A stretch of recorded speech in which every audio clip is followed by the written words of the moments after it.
বিজেপির প্রার্থী তালিকা প্রকাশ এবং যেখানে সবথেকে গুরুত্বপূর্ণ বারবার সেই তথ্য আপনাদের সামনে রাখছি যে ভবানীপুর এবং নন্দীগ্রাম যে দুটো আসন থেকেই লড়াই করতে চলেছেন শুভেন্দু অধিকারী। প্রার্থী তালিকা হিসেবে তার নাম ঘোষণা করেছে বিজেপি, অর্থাৎ সেই 2021-এর বিধানসভা নির্বাচন যেখানে নন্দীগ্রামে একদিকে শুভেন্দু অধিকারী, ঠিক তার বিপরীতে মমতা বন্দ্যোপাধ্যায়।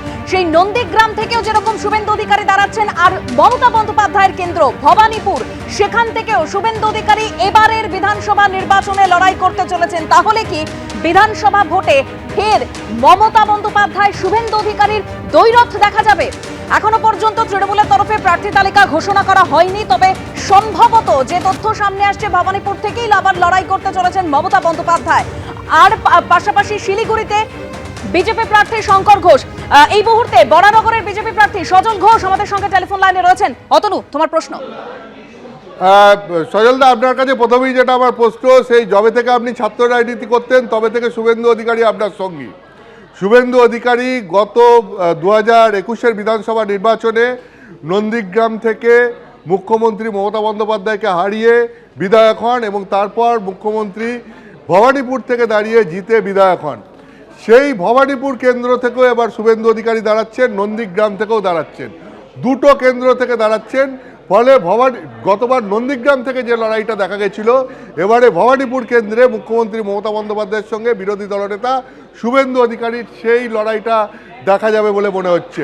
ফলে এইটা শুভেন্দু অধিকারীর পক্ষে কি খুব কঠিন হবে না সহজ হবে, আপনি কি মনে করেন? শুভেন্দু অধিকারী তো এটা না বুঝে দাঁড়াতে রাজি হননি, তিনি বুঝেই দাঁড়াতে রাজি হয়েছেন। গতবারও হারিয়েছেন, এবারও হারাবেন মমতা ব্যানার্জিকে, এইটা নিশ্চিত।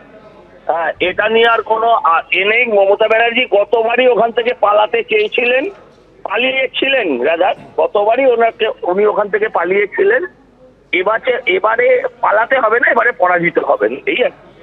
তৃণমূল একটা অভিযোগ করছে যে শুভেন্দু অধিকারী যদি এতটাই নিশ্চিত হতেন তাহলে কি দুটো কেন্দ্র থেকে দাঁড়াতেন, উনি নন্দীগ্রাম ছেড়ে দিয়ে ভবানীপুর থেকেই দাঁড়াতেন।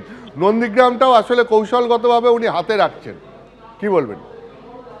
তার মানে তৃণমূল তো এটাও বলতে পারলো না যে আমরা দুটো জায়গাতেই হারাবো। তৃণমূল উল্টে বললো নিশ্চিত নয়, অনিশ্চিত, এসব বললো। এগুলো হচ্ছে পরাজিতের আর্তনাদ, পরাজিতের আর্তনাদ। গতবারই পালিয়ে বাঁচতে চেয়েছিল, তখনও ভাবিনি যে ওখানে শুভেন্দু অধিকারী প্রার্থী হবে। গতবার পালাতে গিয়ে ভেবেছিল নন্দীগ্রামে গিয়ে শুভেন্দুকে হারাবে, গতবারও মুখ পুড়েছে। এবারও যদি মমতা ব্যানার্জির এখনো রাজনৈতিক বুদ্ধি থেকে থাকে তাহলে তিনি ওখান থেকে প্রতিদ্বন্দ্বিতা করবেন না। আপনি ফাইনাল লিস্টে দেখবেন ওনার নাম অন্য কোনো পাড়ায় আছে। ধন্যবাদ, ধন্যবাদ আপনাকে। এবিপি আনন্দ, এগিয়ে থাকে, এগিয়ে রাখে।